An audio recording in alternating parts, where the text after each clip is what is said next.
Pushpa 2 release పై ఇంతవరకు అయితే clarity లేదు. సుకుమార్ కానీ మైత్రి మూవీ మేకర్స్ కానీ లేదా బన్నీ కానీ ఎందుకో పుష్ప 2 రిలీజ్ పై అఫీషియల్ గా ఎలాంటి అనౌన్స్మెంట్ ఇవ్వలేదు. అయితే ఐకాన్ స్టార్ మాత్రం పుష్ప 2 విషయంలో మరోసారి సెంటిమెంట్ కు ఇంపార్టెన్స్ ఇవ్వాలి అనుకుంటున్నాడట. అదే జరిగితే మాత్రం పుష్ప ఏ రేంజ్ లో సౌండ్ చేసిందో పుష్ప 2 అంతకు మించి రీసౌండ్ చేయడం ఖాయం. సరిగ్గా 2 ఏళ్ల క్రితం విడుదలైన పుష్ప 1 బాక్సాఫీస్ దగ్గర ఎలాంటి సంచలనాలు సృష్టించిందో తెలిసిందే. వరల్డ్ వైడ్ గా 350 కోట్లకు పైగా వసూళ్లను అందుకుంది. బాలీవుడ్ మార్కెట్లో 100 కోట్లు కొల్లగొట్టి ఐకాన్ ను సూపర్ స్టార్ ను చేసింది. ఇప్పుడు పుష్ప 2 వస్తోంది. ప్రస్తుతం శరవేగంగా షూటింగ్ జరుపుకుంటోంది. బన్నీ బర్త్డేకు సుకుమార్ ఏకంగా ట్రైలర్ రిలీజ్ చేశాడు. అయితే రిలీజ్ డేట్ మాత్రం చెప్పలేదు.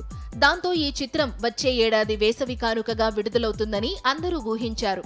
కానీ ఐకాన్ ప్లానింగ్ వేరే ఉంది. 2021 డిసెంబర్ 17న రిలీజ్ అయి అల్లు అర్జున్ ను పాన్ ఇండియా స్టార్ ను చేసింది పుష్ప 1.